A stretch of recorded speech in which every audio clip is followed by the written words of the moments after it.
In case you missed it, um, 3 days ago, I saw when Mr. Cock is mating with the chick. Animals really have no boundaries because biologically she is his daughter.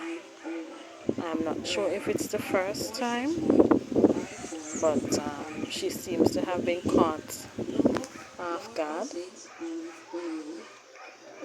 and was in a great degree of agony.